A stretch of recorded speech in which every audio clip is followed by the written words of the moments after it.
Bonjour tout le monde et bienvenue à notre chaîne YouTube de Kevin et Julie, mieux-être et santé financière personnelle. Et aujourd'hui, j'aimerais vous parler à propos d'un élément très essentiel aux finances et qui impacte beaucoup de gens, et ce sont les dettes, principalement les mauvaises dettes. Donc, je vais commencer à vous partager comment une personne comme vous pouvez accumuler des dettes et quelles sont les répercussions à long terme. Je vais aussi vous partager des trucs pour baisser vos dettes les plus rapidement que possible pour avoir une progression et une meilleure santé financière, donc les éliminer complètement de votre vie. Et troisièmement, je parle de mauvaises dettes, donc il doit y avoir des bonnes formes de dettes, n'est-ce pas? Donc, je vais partager ce que je veux dire par cela plus tard dans la vidéo. Donc, comment on accumule des dettes? Aujourd'hui, nous sommes dans un monde d'instant gratification. On veut avoir tout de suite. Nous avons accès à plein de crédits. Nous sommes bombardés de publicités qui nous invitent à aller au restaurant, au cinéma, à s'acheter toutes sortes de bébelles. Et dans le fond, on a aussi des pressions familiales et amicales, comme s'il y a quelqu'un qui veut se marier bientôt et que tu es invité au cortège. Tu veux bien paraître, tu vas t'acheter un habit ou une robe, ou bien la famille s'en va au Mexique ou un autre voyage très lointain d'ici et vous invite de venir avec eux, et bien c'est bien tentant. Bon, j'ai partagé une autre vidéo plutôt sur les budgets et je vais mettre le lien dans la description plus bas. Que je vous invite de consulter. Dans le fond, ce que je démontre dans cette vidéo-là, c'est que n'importe quand que tu acceptes tes revenus, il faut que tu le compenses d'une autre manière, ces dépenses-là, et souvent et typiquement, ce sont sous des formes de dette. Donc, il faut vraiment faire attention et d'être très conscient de nos revenus pour ne pas aller piger dans les dettes, surtout pas dans un temps comme que nous vivons aujourd'hui où c'est très important de faire attention à notre portefeuille. Si vous êtes dans une telle situation où ce que vos dépenses excèdent vos revenus pour le mois et que vous avez d'autres dépenses à encourir, vous allez devoir encourir une forme de dette pour remédier, dans le fond, à vos manques de liquidité ou vos manques de fonds que vous avez pour pallier à cet achat-là que vous encourez. Donc, typiquement, vous allez le faire sous forme de carte de crédit. Donc, par exemple, si vous avez vraiment besoin de souliers, vous allez au magasin, vous trouvez ces beaux souliers à 100 $, vous allez les mettre contre votre carte de crédit et en échange, la compagnie de carte de crédit, pour vous prêter de l'argent, va vous charger entre 10 à 20 % d'intérêt, dépendant de votre carte de crédit, pour compenser pour le fait qu'ils vous ont prêté cet argent-là et que vous allez devoir débourser plus tard. Si vous le payez à l'intérieur du prochain mois de votre facturation, typiquement, vous allez payer aucun intérêt. Mais si vous laissez traîner cette dette-là pour une année complète, le 10 à 20 % va se traduire à 10 à 20 $ sur un achat de 100 $. Donc, ça ne paraît pas beaucoup sur une petite échelle, mais quand vous accumulez beaucoup de dettes, éventuellement, ça peut faire très lourd à repayer et vous coûter très cher dans le long terme. Et je vais vous montrer un exemple de cela maintenant. Comme premier exemple, revenons avec notre exemple des souliers que nous avons achetés à 100 $ et qu'on a financé sur une carte de crédit qui charge du 20 % d'intérêt. Donc, si votre balance de 100 $ n'a pas été payée à la fin de l'année 1, ils vont effectivement vous charger 20 % sur ce 100 $-là. Donc, vos souliers vont maintenant vous coûter 120 $ et 20 $ ira à la compagnie de la carte de crédit pour avoir financé le 100 $ que vous avez emprunté d'eux. Si rien de ça a été payé, à la fin de l'année 2, vous allez payer 24 $ à la compagnie de carte de crédit et 144 $ en tout. La raison pourquoi c'est 24 plutôt que 20, c'est à cause du concept de l'intérêt composé qui charge de l'intérêt sur de l'intérêt qui n'est pas payé à ce point-ci. Donc, dans le fond, à l'année 2, vous n'allez pas payer de l'intérêt sur seulement le 100 $, mais bien le 120 $ qui a été accumulé à l'année 1. Mais en plus de ça, les cartes de crédit ont une subtilité qui font que ça coûte encore plus cher que tu penses, car ils vont avoir de l'intérêt composé sur une base mensuelle. Ce qu'ils font en vrai, c'est qu'ils prennent le 20 % annuel et ils divisent par 12 mois et ils disent que c'est l'équivalent de 1,66 % par mois.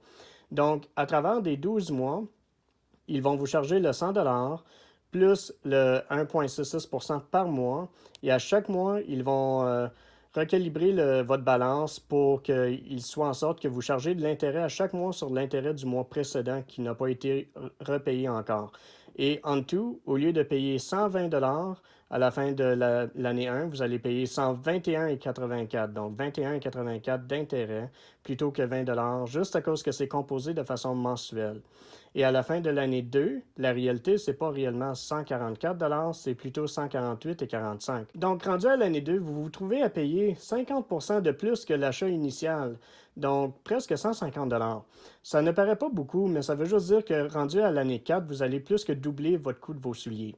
Peut-être qu'un exemple comme ceci, ça paraît pas très alarmant, que c'est un petit montant, mais sur la grande échelle, ça monte vite. Et je vais vous montrer un deuxième exemple. Donc, prenons un exemple où ce que vous êtes fier de rénover une belle cuisine avec un coût de 40 000 et vous le mettez sur la même carte de crédit avec les mêmes modalités que tantôt, à 20 d'intérêt composé mensuellement.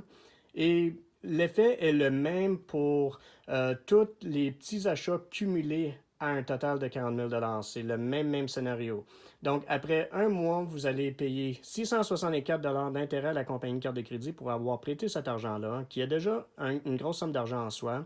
Après seulement un an, si toute cette balance-là est impayée, vous regardez à payer 48 737 pour votre cuisine. Et après 4 ans, vous montez à une facture de 88 158 plus que le double de votre cuisine, de votre rénovation de cuisine initiale. Donc, peut-être que 40 000 c'était une belle idée, un beau investissement, un beau projet, mais peut-être à 88 000 à cause que vous l'avez mis sur une carte de crédit, c'est vraiment un point de reconsidération.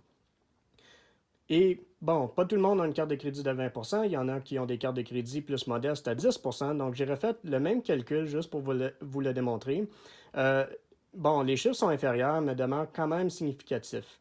Donc, après un an, vous parlez de dépenser 44 170 pour votre cuisine. Et après 4 ans, c'est 59 479 pour votre rénovation de cuisine. Ou vos achats multiples qui vont à un total de 40 000 Donc, après 4 ans, c'est presque 50% votre achat initial ou votre rénovation de cuisine. C'est vraiment beaucoup d'argent. Donc, vraiment, le but de ce que j'essaie de vous montrer présentement, c'est de être très conscient de vos achats et du financement que vous allez utiliser pour les acquérir. Donc, une carte de crédit peut être bon pour prendre avantage des points, mais c'est très important de le payer le plus rapidement que possible pour ne pas avoir un gros trou financier comme que je le présente dans ce scénario-ci. Maintenant que je vous ai montré deux exemples qui démontrent vraiment la puissance de l'intérêt et comment que ça peut jouer contre toi quand vous empruntez de l'argent sous forme de dette, telles que des cartes de crédit, ne crains pas. Peu importe comment volumineux ou catastrophiques que vos dettes peuvent paraître, c'est juste une question de temps, de discipline et d'être constant dans votre approche pour que vous puissiez éliminer complètement vos dettes de votre vie et de vivre une vie prospère financièrement.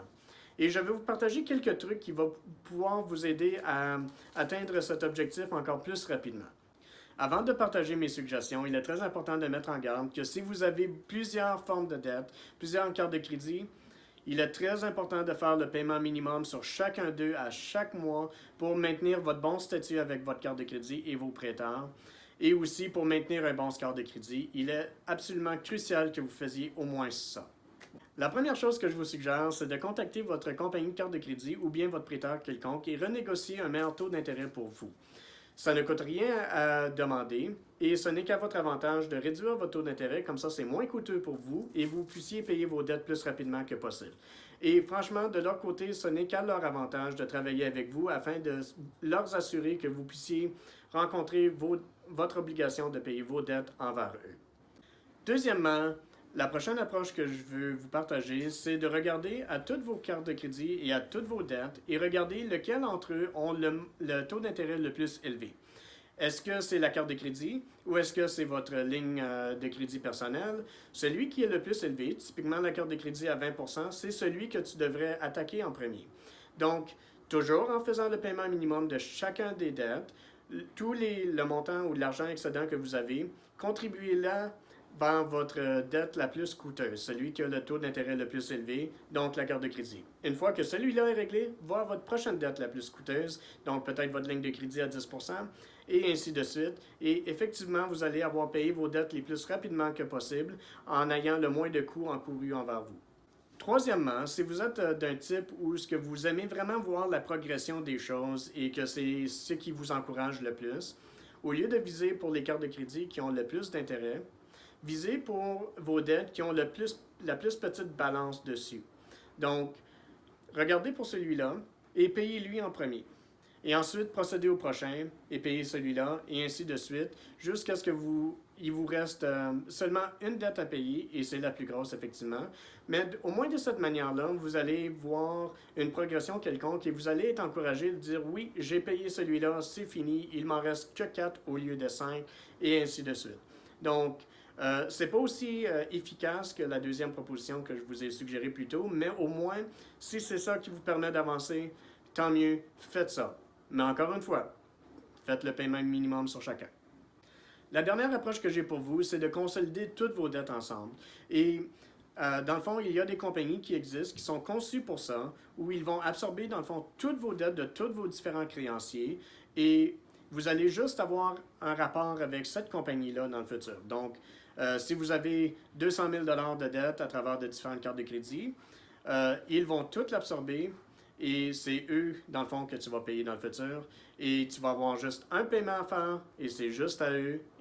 C'est beaucoup plus simple sur le point de vue gestion. Et il peut avoir certains avantages. Notamment, des cartes de crédit vont te coûter 20%, tandis que ces genres de compagnies-là vont te charger peut-être alentour de 5 à 8%, 10%, dépendant de la structure ou des dettes que vous avez. Et donc, c'est effectivement moins coûteux. Par contre, la seule mise en garde que j'ai pour vous, c'est que typiquement, ils vont aussi ramasser votre hypothèque de maison qui est typiquement 2-3%, 4%, dépendant de ce que vous vivez. Donc, ce 2-3%-là de votre hypothèque, qui est normalement une grosse constitution de vos dettes, va vous coûter maintenant plus cher sous cette amalgamation-là, car ils vont vous charger 10% ou 8% à travers de toutes vos dettes combinées. Donc, vous pouvez regarder cette option-là. Il peut être avantageux pour vous. Ça dépend de votre situation et je vous laisse libre à décider ça pour vous-même. Maintenant que je vous ai partagé des trucs qui vont effectivement réduire ou éliminer vos dettes complètement, chose qui devrait vous propulser à un meilleur avenir financièrement, j'aimerais vous partager de ce que j'entends par des bonnes dettes. Typiquement, des bonnes dettes sont utilisées par des investisseurs car ils vont voir une opportunité qu'ils aimeraient saisir, mais qu'ils n'ont pas de mise de fonds pour y atteindre. Donc, par exemple, si un investisseur va emprunter de l'argent à 2% et investir à quelque chose qui va leur donner un rendement de 10%, mais le 8% de différence, ils le gardent pour eux et c'est tout à fait à leur avantage. Donc, c'est même une bonne chose d'avoir emprunté cet argent-là, autre que d'avoir complètement manqué l'opportunité pour commencer. Donc, un exemple classique de ça, c'est l'immobilier. Les investisseurs vont emprunter de la banque à un taux d'intérêt, mettons, de 2 à 3 et ensuite investir dans l'immobilier qui vont générer peut-être du 10 quand tu considères le loyer du locataire et l'appréciation de valeur de la propriété. Et en fait, c'est des choses que moi et Julie faisons. Nous avons 2 propriétés locatives et justement, nous avons des dettes à cause on a fait un emprunt bancaire pour acheter ces 2 propriétés-là, mais nous bénéficions justement d'un plus haut taux d'intérêt en équivalence par l'intermédiaire de notre investissement. Et c'est tout simplement pour nous aider à nous propulser un meilleur avenir financier. Et j'utilise aussi des cartes de crédit pour faire tous mes achats quotidiens. Par contre, je ne garde aucune balance à chaque mois. Je paye la somme au complet à chaque mois. Je fais qu'utiliser la carte de crédit pour bénéficier de tous les points ou les bonus qu'ils nous donnent par l'utilisation de cette carte. Donc, sur ça, j'espère vraiment que vous avez apprécié cette vidéo et que tous les trucs que j'ai présentés vont vous aider à vraiment vous amener à éliminer toutes vos dettes pour que vous puissiez justement utiliser cet argent-là pour plus de plaisir, plus de convenance pour vous ou même pour des investissements et utiliser la stratégie des bonnes dettes que j'ai expliqué tantôt. Et sur ça, si vous avez vraiment apprécié, je vous invite de peser le like de notre vidéo et de vous abonner à notre chaîne YouTube. Ça nous aiderait énormément et on l'apprécierait beaucoup. Et comme de fait, vous pouvez toujours commenter, ça me ferait plaisir de vous répondre et d'échanger avec vous. Et bon, voilà, j'espère que vous avez beaucoup aimé. De notre salon au tien, bonne soirée. Merci.